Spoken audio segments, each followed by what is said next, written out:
Hello and welcome to everyone listening to the Written in Melanin Podcast, the place where you come to get your weekly dose of melanated creativity. I'm your host, CM Lockhart, an author of fantasy books featuring Black girls who aren't all that nice, and the owner of the Melanin Library, an online database of books written by Black authors. And in this space, I invite you to listen to the journeys of Black authors as they navigate all routes of publishing. I'm glad you're here. And today, you guys, Rachel Howzell Hall is back on the podcast. And in case you didn't know, she is the author of 12 novels, including the thriller What Fire Brings and her first fantasy, The Last One. She is also the author of best-selling novels, including What Never Happened, We Lie Here, and multiple award-nominated These Toxic Things, and Now She's Gone.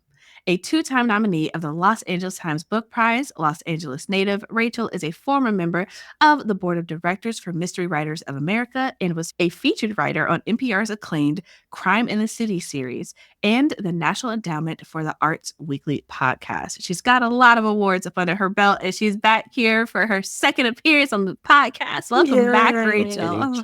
Thank you. Thank you for inviting me back. It's been quite a ride since the last time we saw each other.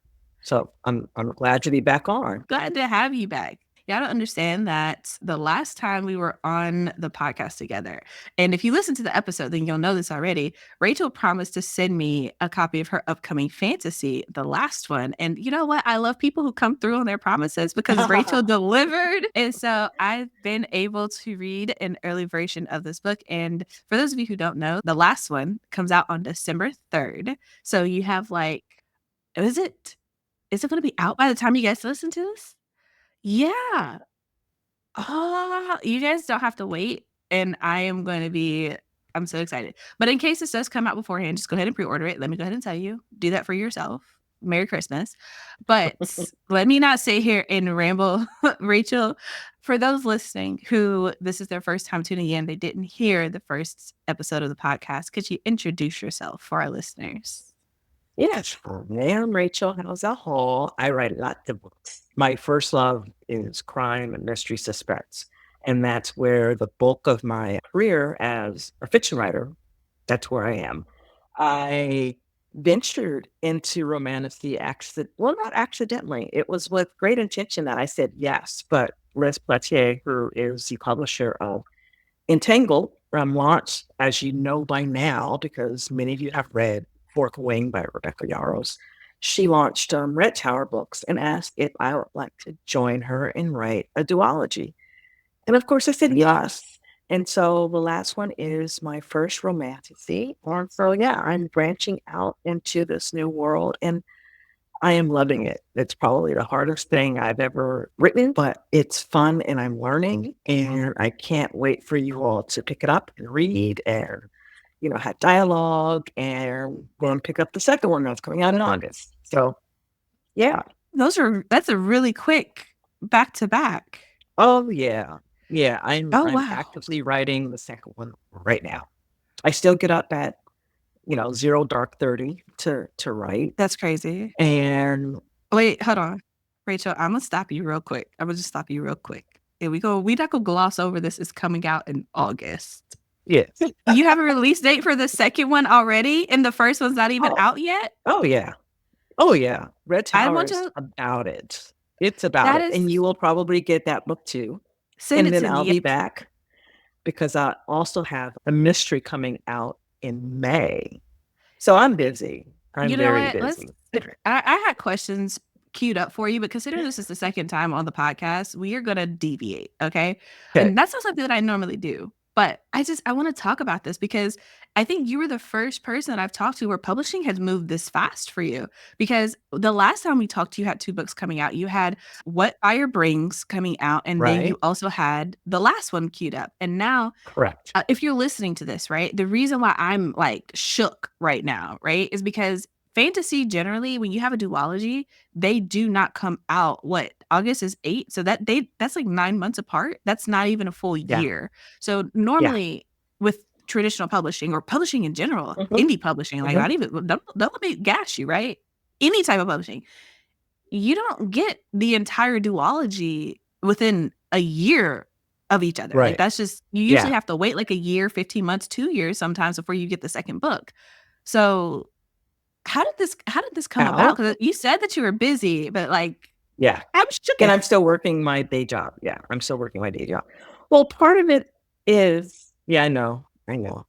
Liz, the publisher of Red Tower Entertainment, she is a disruptor. She is a disruptor of the industry, and she knows how to market. Before she was a publisher, she was, I believe, an engineer. So she's very much Mm. into math and capturing the zeitgeist, what people want, get it to them as soon as possible, when to hold, when to fold. She is a genius. That woman amazes me. And she brings on writers who can turn it out. Red Tower, we're all pretty seasoned writers. We have several under our books, our wings already. So we know what it is to be on schedule, to write on demand. I mean, my day job, again, I write Mhm. for a big medical center. So I write on demand all the time. So my muscle is pretty defined. And if she says that, we would like to have the book sooner rather than later, just to kind of capitalize on, readers wanting the next one as soon as possible. I'm going to do it. I'll lose some hair and some sleep, but I wasn't going to sleep anyway because I'm constantly working. I'm hoping that my steadfastness and tenacity and all the rest of it will allow me to take a step back from that day job so I can write even more.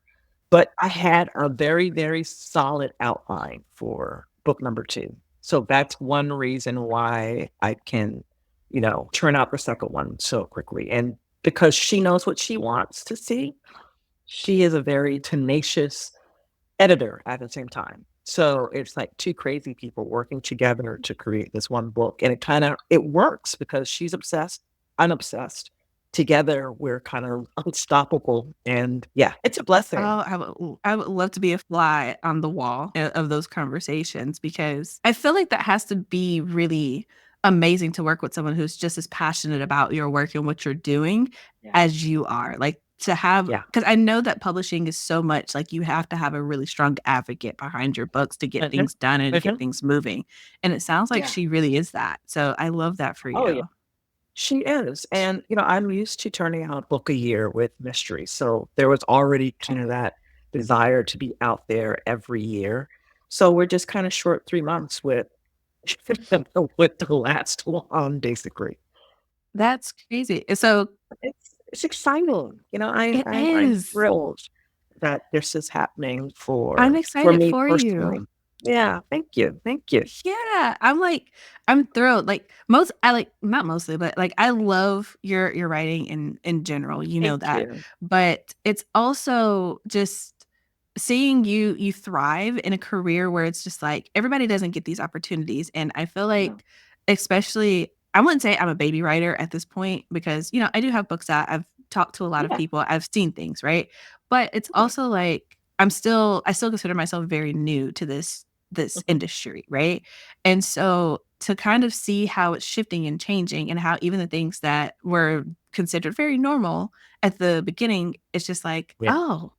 oh, things are changing and I know that you're a seasoned writer, so I am gonna pretend like if Uh-huh. you listen to this, Rachel gets special privileges because she's proven herself. Okay. Like don't expect that for yourself until you get there, With the right? girl. Right. Earned, right? But it's also really dope to see how just Rit Tower Books is kind of starting to change the playing field of Yeah. fantasy and specifically romantasy. Fantasy romance. Romantasy still feels kind of funny in my mouth, but Right. it's Yeah. Yeah. it's very interesting. So I guess that also kind of pulls into one of the questions that I did want to ask you, but it's just kind of like, Mhm. how do you feel about this shifting landscape, this rise of fantasy romance, but specifically new adult? Because I think something else to note about your duology is actually marketed as a new adult series, not young adult Right. or adult, and that's something that Right. publishing prior to Fourth Wing, like there was Uh-huh. a moment, right? A little. Earlier on. It was a little Yeah. moment and it didn't last, and they were like, "Nah, we're not gonna do this." But now Uh-huh. it's like they're leaning into it because there are things I can't, like, say for sure on the podcast, but I've been getting more people reaching out about their Yeah. traditionally published books that are actually marketed as new adult. So And there's How a do reason for that, right? My daughter is a new adult. She's 20 years old. So new adult, there are kids, the Gen Xers kids. And we had a bunch of babies in 2004. And those babies saw us all reading. I mean, they saw us reading from Stephanie Myers and all that chick lit, all that whole, we were reading those and our babies saw us reading. So they're coming into the world wanting books because they were around books. And now that publishing can turn things out quicker, all these Gen Z kids need to read something and they want to read something that's relevant to them. Mhm. This is a very me generation because, following social media and how I look, and they're very aware of who they are in some ways and not aware of who they are in most ways because it has been about the phone and social media and this kind of facade. So they're looking for deeper connections. And they're finding that through books. They're finding that through our old television shows. Like my daughter, her friends love Scandal and How to Get Away with Murder and all The Office and all these older shows because there's meaning there. These Yeah. shows have this longevity that they don't get now because Netflix will cancel them the next season. While it's very facade in some ways, they're looking for something deeper and more authentic, and new adult books help fill that gap. I am so glad that you said that, because one of the conversations that I have a lot with my community, and specifically the community that I have on my Patreon, right?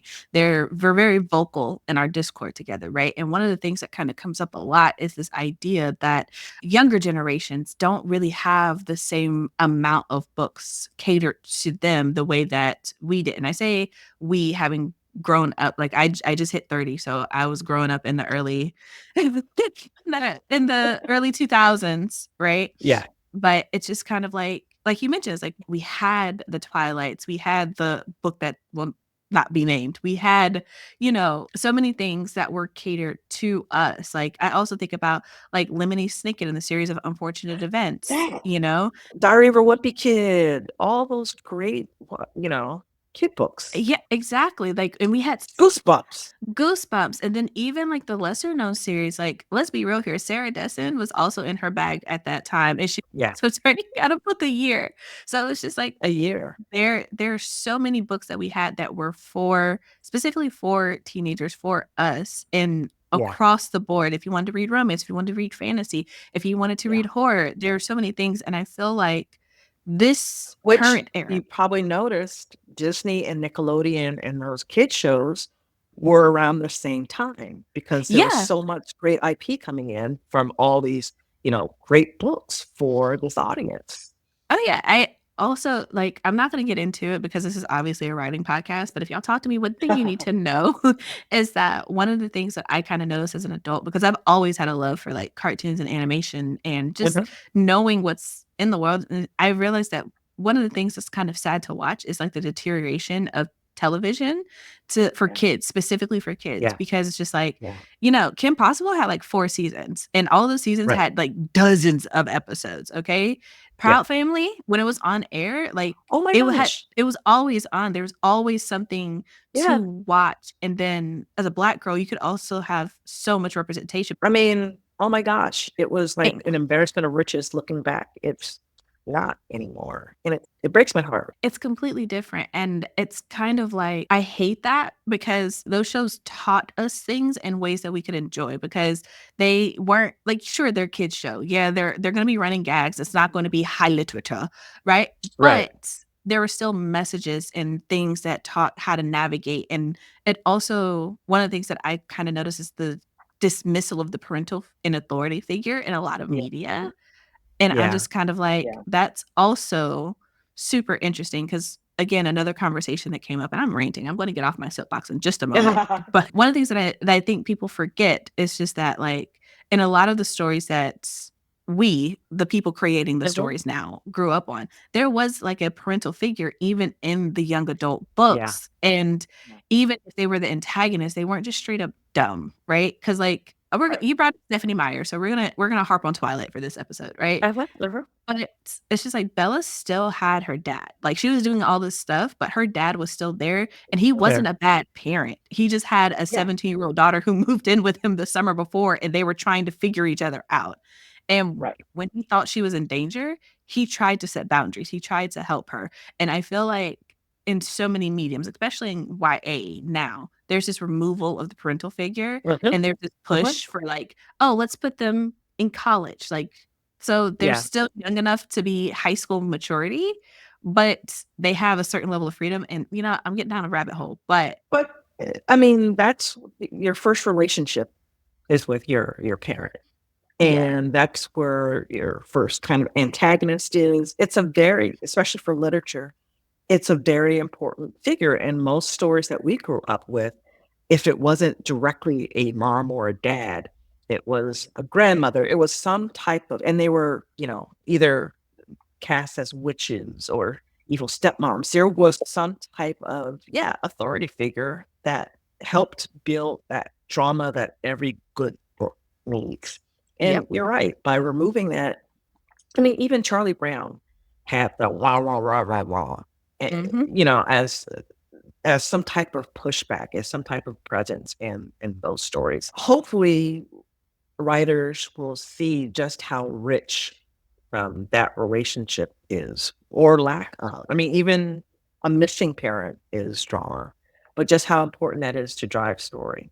And in the last one, I mean, that the parental relationship that Kai has or no longer has helps drive who she is, who she wants to be, who Hmm. she's become.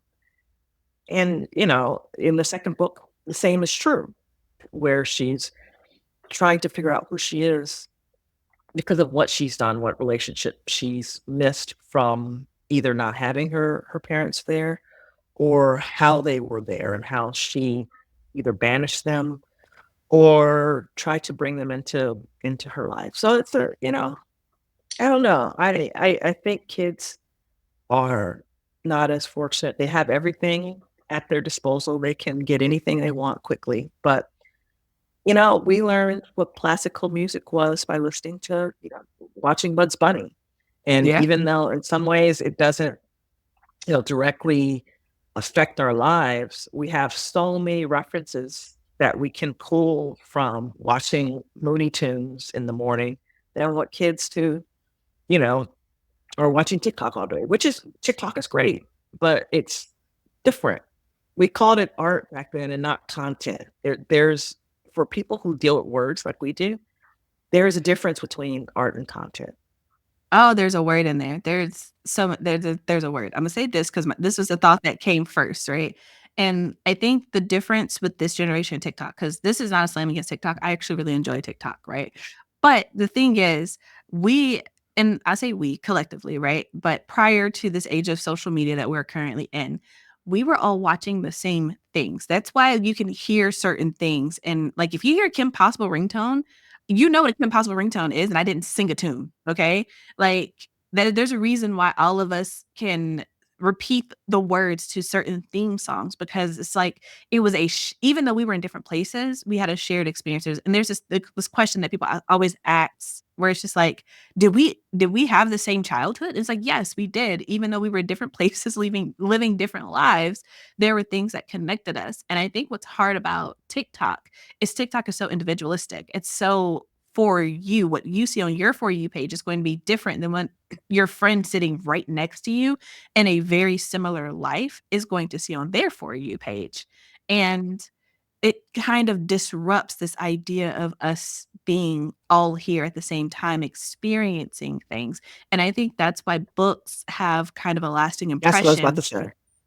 because Mhm. it's just like now we're Yeah. having that joint experience that you really don't get anywhere else in the current Right. culture, and I feel like that's why it's Right. so important and why I'm always going to die on the hill that this is unpopular opinion, maybe controversial. I'm gonna say it anyway. You're gonna make me run around the room because you saying a word. You say a word. That's what books do. That's exactly what books do. It's so old fashioned and yet, well, And that's why we need space for children because one of the things that I've noticed and have talked about recently, right, is just the fact that young adult has been so saturated by adults who are not moving out of the genre. And it's just like, I get it. I understand. We all started at young adult. We love young adult. And for a lot of us, we dropped out of reading around high school, college, because we had to do it for like professionally and we were figuring life out. And then you hit like 22, 23, you're graduated and you're like, I used to really love reading. I want to get back into it. You gravitate to the YA section because that's where you were before when you stopped reading. But at some point, my loves, we have to leave the YA section for the children so that they can find themselves the same way that we found ourselves. Gracefully exit the adult section, right? Right. Because if I'm reading like a young adult as a 54-year-old woman, I'm coming into it totally different, maybe jaded, maybe kind of like rolling my eyes because life doesn't work like that. Which means that I'm shutting down any dialogue that I could have with my daughter who is reading the same book. Because my experience reading that same book is different from hers, and it may silence her. It may make her feel like, you know, I'm being so petty, or, none of this is serious because my mom just said, oh, life doesn't work that way. So we do need to give those readers some space to read and mourn and bitch about, what it is to be a 20, 21-year-old in today's America. I think that you're totally right about that. Yeah. And I think that's the important part is that so many of us understood and learned how to understand the world through books because some of them are Oh my, windows, yeah. some of them are mirrors, but so many different ideas can be presented in a safe space for you to look at Yeah. and explore. And you can explore consequences without experiencing them. And Yeah. I feel like as a young person, that's so important. But when you're older, it's just like, yeah, girl, I could have told you that wasn't going to work out from page one. Well, yeah, that's not why Well, you're of that's why you're not the course. target demographic. Right, But right. And that's the point of art, to let people come to themselves, guided through the creators, but let them explore and figure things out and see how someone else goes through that thing. I mean, books will do absolutely. that forever. And I'm grateful that I'm having the opportunity to write stories in this new way. Because if you noticed by now that Kai is really no different from the other young Black women that I write about. She's in a space that, you know, people don't think she belongs in that Yep. space. She's trying to figure out who she is, just like my stories and like the heroines in my other stories. So it is exciting to be able to translate that experience that I'm always writing about into this new way of telling or a story. Did I get it perfect? No, it's not a perfect story. It's my first freaking romantasy, but you know, I'm getting better. The second one is I love this story and I love this character in this world, and I'm excited to get to play and talk about those things that concern me and make me angry and what I'm scared of in this new genre. And I'm here for it. I really am. Like I say that truly and genuinely. Like I read your book right before I go to bed. Like once everything is done, I'm like, okay, cool. I have no more responsibilities for the day. Now I can just sit down and read it. And one of the things that I was telling my Patreon Discord about, I was like, one thing that I can appreciate about you and your work is like obviously this is your first foray into fantasy. You've said that multiple times, right? Mhm. But while reading it, the thing that I appreciated, I was like, wow, like you really have a master of this craft. Like you know how to Oh, tell a thank you. story. And I really genuinely, I mean, and I need you to understand that I say this coming from a place of I'm a harsh critic. I am very hard to please when it comes to books. And there's a reason why I talk to authors and I don't talk about books. I never tell people that I read the book Mm, ever. right. No.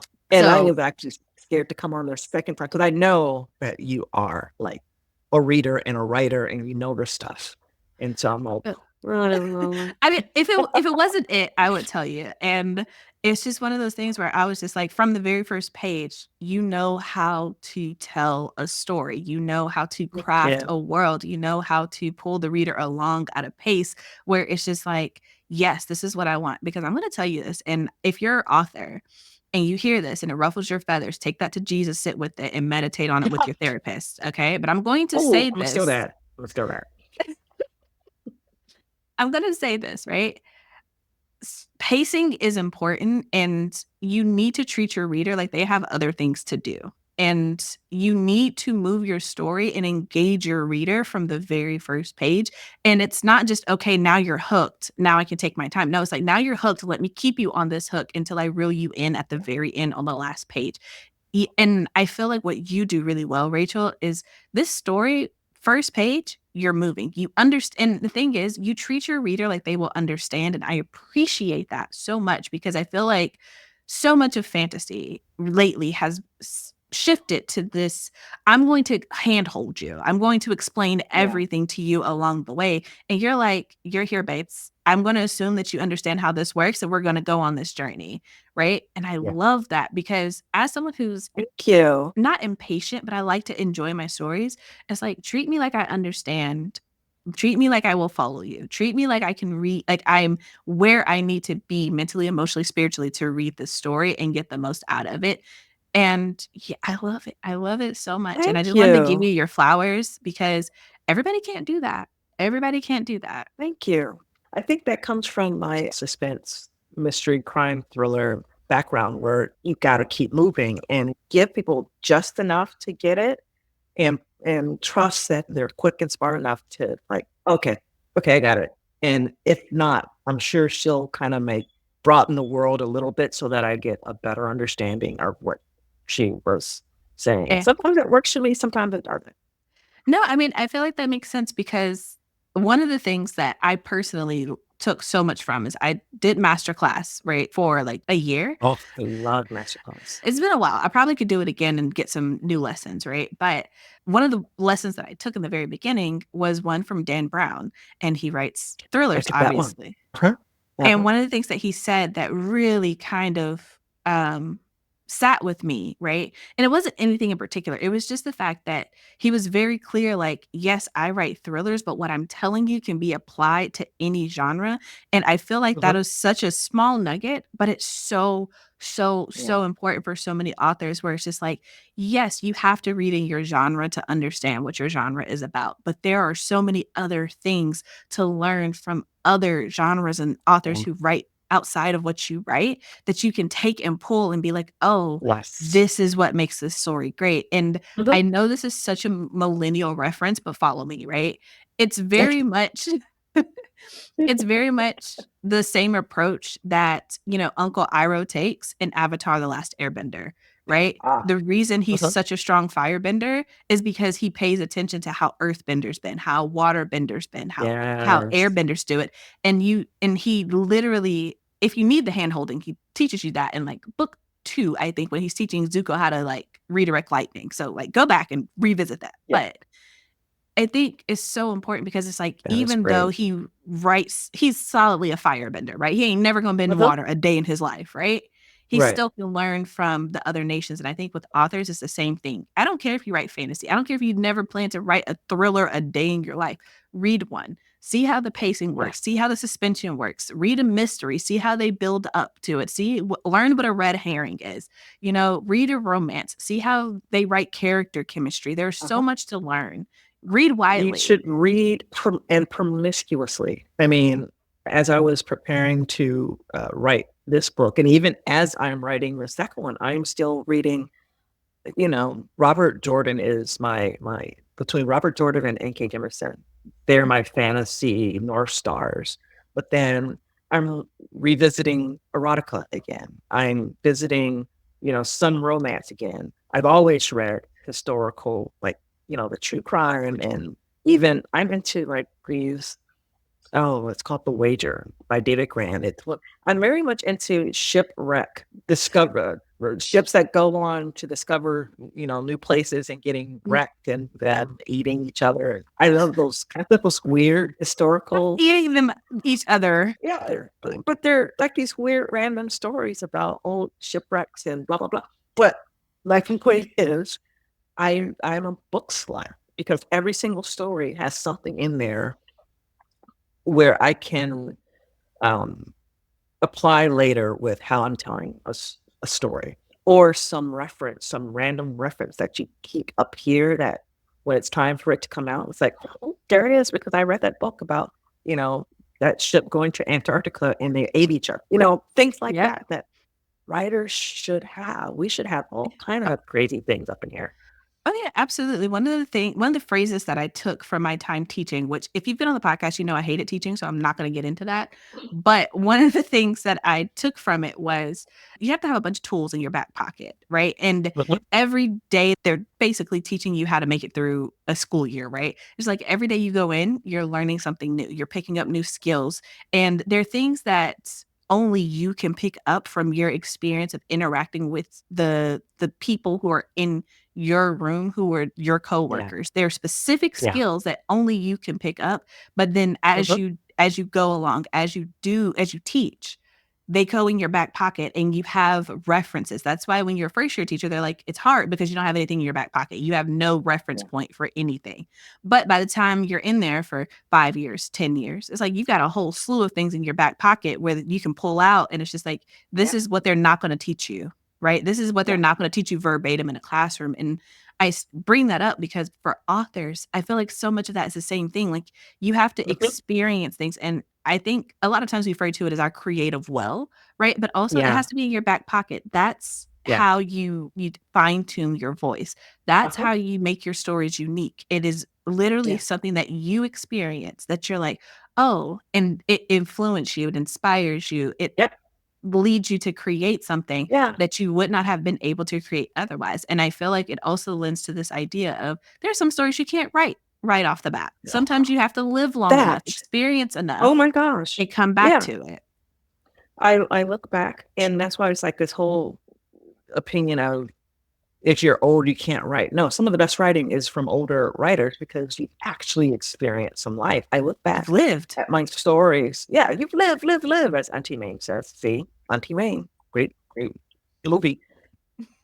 I look back at me trying to write stories with a mother as a lead character, and I wasn't a mom back then. And I'm reading it, and it's like, she wouldn't say this, she wouldn't do this. It, those are one of those experiences where, for me, as a writer and creative, I needed to have lived and to become a mom before writing an authentic sentence about what it is to be a mom and to have a kid and to be that kind of scared. Yeah, I mean, we can't be a good writer and stay home all day.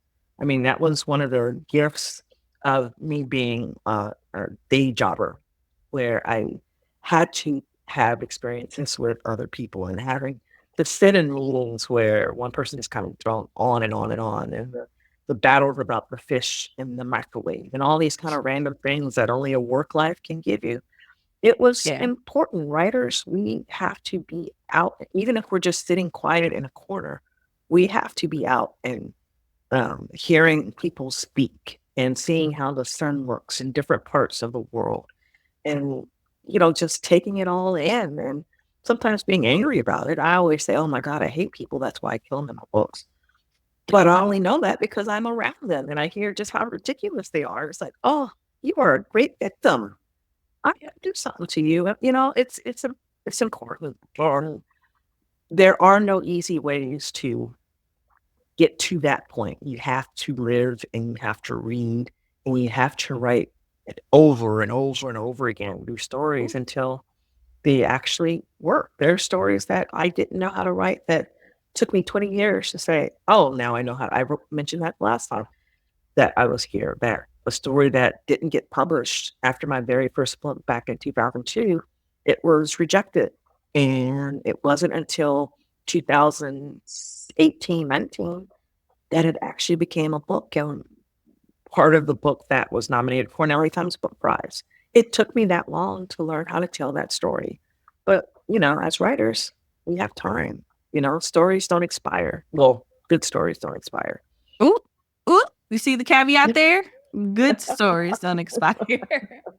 But I think that's it. And I think the other thing is really like when you approach writing as a career, it's like you have more than one story to tell. So it's Mhm. okay. And it's like approaching cooking, right? Some things Yeah. are 30-minute dinner. Okay. You know what it is. You Mhm. go in, you make it you got it. You can go ahead and eat off of it, right? But then Yeah. some things have to go in the slow cooker. Some things have to be prepared. Some things take multiple steps. Sometimes you gotta raise the hog before you can slaughter it, okay? And then you gotta wait and Ooh. salt it and cure it Ooh. before you can cook Right. it. This is a multi-month process Yeah. versus okay, if you just make a spaghetti for the night. Some Right. books are spaghetti. Scrambled rice and eggs. It's like, it's good, but is it Thanksgiving dinner? Is it Thanksgiving No. dinner? And it's Right. okay if you know that the story that you have is Thanksgiving dinner, Yeah. but it's not ready yet, right? Yeah. It's Yeah. okay to let it simmer. It's okay to Yeah. like be like, I'm gonna take my time with it. And I know it's there. I know it's coming. I'm going to go ahead and prepare myself for it. But Yeah. I still gotta eat tonight. Okay. Right. And yum. I love me some scrambled eggs and rice when it's a night like that. It's like I spent all my money on the Thanksgiving dinner that's now sitting and waiting and brining and all the rest of it. But yeah, I need this right now to get me through. So Absolutely. yeah. We got so far. This has been a great conversation. Like I hope y'all are enjoying this as Oh, much as I am because there's so much there's so much goodness. I love talking to authors who love what they do and are yeah. unafraid to like really talk about it and share about it. But I would be remiss if I did not bring us back to the last one. So if it's coming out in August, do we have a title? Can you tell us a little bit more about the second book? Is that under wraps still? It's still under wraps because I just actually came up with the title earlier this week and I'm waiting for confirmation. Yeah, because it's like, it's not that. It's not there. And as I am toward the end of this second draft, then it's like, oh, this is the title. But I'm scared to even say, well, if it's a duology, that means Kai is still obviously alive. And she, the threat to to Valandor remains and it's Mm. getting real. And there's a time clock. And that's all I can say. That's fair. That's fair. But I'm here for it. So I know we can't talk too much about the second book, but for anyone listening and they're getting all this great information, I don't think we actually told them what the last one Oh, was about. I know we said it's a romantasy, but well, this is your pitch for it. yes. The last one is about a young woman who wakes up in a forest outside of this grimy little town, and she doesn't know who she is, why she's there, and why she is the one who must save this weird realm. She hooks up with a thief and the thief's hot brother, blacksmith, and together they go on this journey to one help her figure out who she is and why she's there and why her friends are actually her enemies. So it is a romantasy. It was difficult for me to figure out the romance because all right, crime scenes, not sex scenes, and so I had to go back and futz with that a lot. But it is a story about friendship, down friends and enemies, betrayals, but what it means to be a responsible citizen of a world. So it's very, in some ways, it's political because a lot of my work is, and in some ways, it's about identity and memory and who gets to remember. Again, like all my other stories, it's Kai is the Tippi Hedren of her of Valandor, just as Bailey is for what fire brings, and Coco is for what never happened. So yeah, choose the romantasy Tippi Hedren coming in and stirring shit up, making Hey, creatures go crazy. that is a win. That is a win. And like I said, you have such a hold on this craft that I can honestly say that if you guys enjoy good stories, this is definitely one that you're going to want to spend your time with. And Thank you. if you're an author and you're like, I don't even like romantasy, Chelsea, it's fine. I would say even from the perspective of just getting into it from like studying the craft, like study how to open the story, study how to get into the crux and the heart of what needs to happen. Study the pacing, study the character introduction, the world introduction, because let me tell you something. Everybody does not do fantasy world introductions well, right? It's just is rough. It's one of the things that has to be figured out when you're figuring out the craft, right?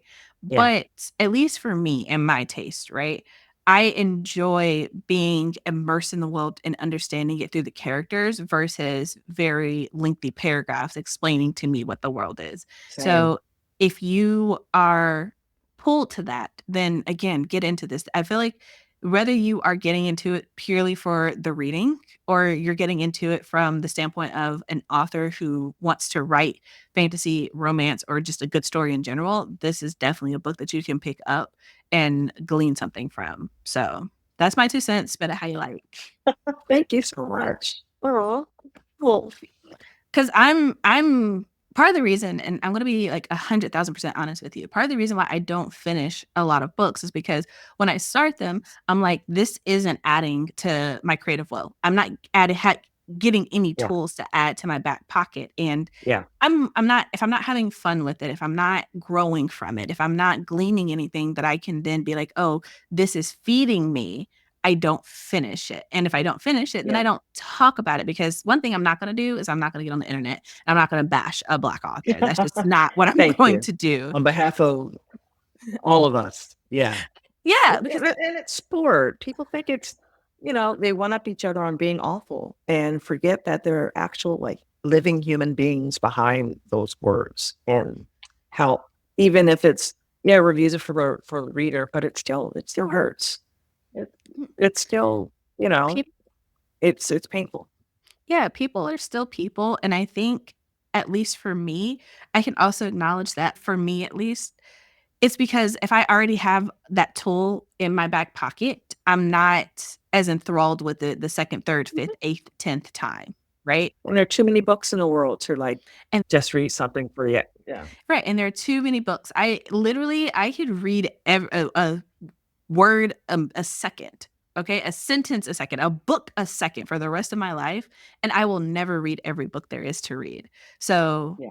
that Yeah. being what it is, it's just like you have to be picky about what you're going to read. And for me, at Mhm. least, I'm like, I want to have fun and I want to Yeah. experience something. And it doesn't have to be new, but I want to experience something unique where it's just like, Yeah. oh, I see the author's world, even if it's fiction, even if Yeah. it's fantasy. Yeah. I This author is leaving an impression on me. And the best way I can explain it for me is kind of like the difference between, like when you watch a movie and okay, this is such a niche reference, but hopefully it makes sense. So follow me. Follow me. But like how if you watch Family Matters and then Okay. you saw Jaleel White somewhere, you're like, oh, that's Steve Urkel in somewhere Mhm. else, right? Yeah. Versus like if you see Zendaya playing something, you know that her name is Zendaya, and it's just like, oh, is Zendaya playing this character versus this character playing in a different movie? Yeah. I Yeah. feel the same Yeah. way about books. Like, I wanna know that, "Oh, this is a Rachel Howzell Hall book, right? And I'm enjoying this story, not, Yeah. oh, I remember that story. Who wrote that book again? I don't know. It was this book about yada, yada, yada." I want books that the author has such a story, such skill, such Yeah. something to say that it sticks with me to the point where I'm like, "I wanna know more. I wanna read more." I don't want this to be like a Same. one-off thing, a one-hit Yeah. wonder, essentially. Yeah. You want a relationship. Yeah. Yeah, And you're like, I know that story. I know that author, the brand of story and blah, blah, blah. And I want to spend time and money and effort with that author because I know they're going to give me something new to enjoy, to learn, to think about, to share. Yeah, I'm the same with my absolutely. reading. That's why every time Eric Larson, who wrote Devil in the White City and all the books it's an automatic line for me because he is one of those authors for me. It's like, oh, it's Eric Larson. Oh, automatic buy because I know I'm going to learn something about history, but it's going to be good. It's going to be, something interesting, and I'll get to share at a cocktail party. You know what he's going to do for this gray matter up there, and it's very exciting when he comes out with the story. So Like, yeah, I feel the same way as you. absolutely, and the way this economy is set up, books are too expensive for me to be buying them and not enjoying them. So, Right. Exactly. absolutely. But speaking of, right? I wanna touch on the last one because you specifically have a deluxe edition of this book coming out. Yeah. And Yes. Yes. Yes. if you guys haven't seen it, it's gorgeous. It comes with like sprayed edges and Wow. it's really pretty. Foil cover and the naked book itself has art on it.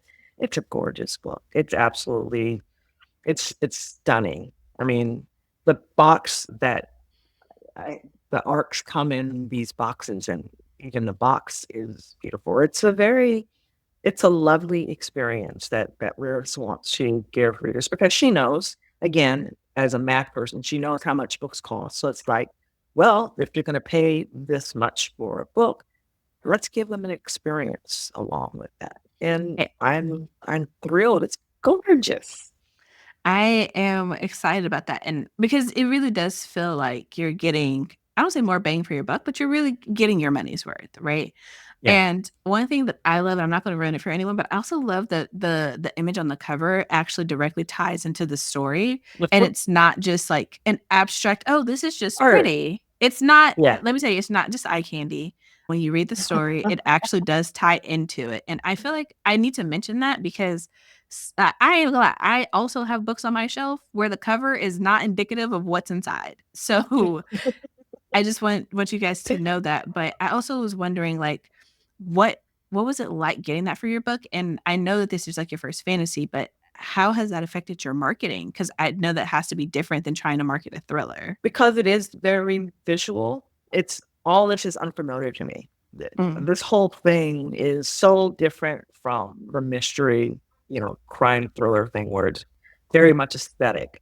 My mystery publisher, Thomas and Mercer, they're very much those covers are gorgeous and they always tie into her story.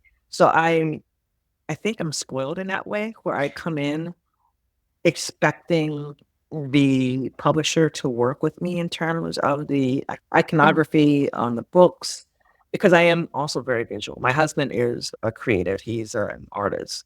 ooh, So he's constantly back here saying, that doesn't look good. And what's the point of that thing? So when they read, when Liz and the publishers, the staff read the book, and they saw that I mentioned the moth as part of her kind of overall look, they went to it and said, "Oh, well, let's make it a moth." And it was a different color in my first drafts. And the artist came up with the red and the gold. I'm like, that's actually really stunning. And I went back and and changed changed it it. to match the art because I do want it to be a very connected experience. I find art should all, I mean, from pictures to music to all the rest of it, all of it should like be relevant. I don't think anything should just be kind of a, oh yeah, that kind of experience.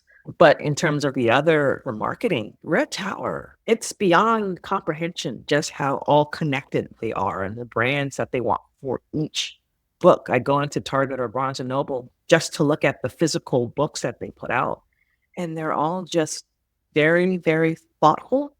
Um, and branded. So I'm excited to see all the other stuff that they're going to do as we get closer and closer uh, to publication or this, but they're very much into one, the brand of each author and what type of story, but also the look that will go for each story that's told. So I don't know what the next story in the duology will look like. We will see. I'm excited. They're very they read, so it's gonna be interesting what they interpret with this next story.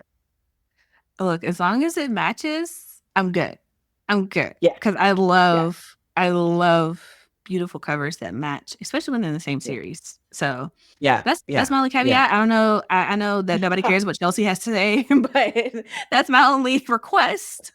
Fine. And that is mine too. We're very much on the same page. And Hey, I'm that's sure all I it's gonna ask be for. gorgeous. It's gonna be gorgeous. Yeah, I trust yeah. that. I trust the process. Mhm, mhm. With that being said, we are coming up on an hour, which this time flew by. But But that I will be back. I will have to be absolutely. back. Yes, yes, Absolutely. there. Mhm. There are certain things that are cooking in the back of my brain, but I don't want to say it on record. But this is a slight plug to join my Patreon because they get all the information and the details first. So, quick plug for that. So But Dang. I do want to ask you, I asked you this last time, and this, honestly, this entire episode has been full of like advice for new writers. But last piece of very specific advice of what advice would you give to any new author starting out on their writing journey? Ask everyone every time. So be prepared for this Don't time and next ever, time. don't ever say no. If someone asks you to write something, don't get taken advantage of. But if there is a new opportunity for you to lean into some new type of writing or just another opportunity to write something for someone else, say yes to that because you have no idea where that saying yes will lead you. I said yes to many things. And then when it was time to say yes to James Patterson, I said yes, which then led me to saying yes to Liz at Red Tower. And this book will take me to the next stratosphere professionally and readership wise. So say yes to things. You may be a little more tired. It may take a little more effort. And we don't need any more effort than what we're putting out every day in this life. But for your writing, it's worth it to be open to your experiences. And if that means, 3 hours less sleep for a week or 3 months, deal with that. But say yes to things and to people. I second that. And I would also add to that, my own little 2 cents. Prepare yourself for opportunities, even if right now that opportunity isn't there and you're like, oh, I want to do X, Y, and Z. Like I want to be on the New York Times bestselling list. I want to be able to collaborate with this author, or just get to talk to this author on a panel, or whatever it is your aspiration is. Make sure that you are doing the things to prepare yourself for those opportunities so that when they That's what luck is. Yep. It's you have to, it's not just having the opportunity presented to you, it's being ready to say yes to that opportunity when it does arise. Yeah. You know? Yeah. That Because is true. something that my mother-in-law told me when I first got married that kind of like spilled over to everything, right? Uh-huh. And this is specifically about money. She was like, no money is extra money, right? She was like, if you have it now, you're gonna need it later, right? Life lesson, pitch on some game. Yeah. But I feel like that applies to everything, right? If you have time now, you won't have time later. So spend it wisely while you have it. Yeah. So Yeah. Amen and amen. there we go. And that being said, Rachel, if you would tell the people where to find you on the interwebs, I'll go ahead and take us out. Sure. You can find me on my website, www.rachelhowzell.com, or on Twitter, because I'm not going to call it the other name, at Rachel Howzell, and Instagram, or Howzell Hall. Cool to see it on the interwebs. And you guys know that there will be a link in the place, whether it be the description box or the show notes, whether you listen to this on YouTube or the podcast. So be sure to check that out. And that is it for this episode of the Written in Melanin podcast, you guys. If you would like to support this podcast, then please share it with someone you think may enjoy it. Join the Patreon at patreon.com/written in melanin. Grab a copy of my books from my website, cmlockhart.com, or donate to the podcast so that we can continue making content for you guys. There are going to be links in the show notes / description box for everything. And thank you guys again so much for listening. Until next time, I hope all your books are full of melanin.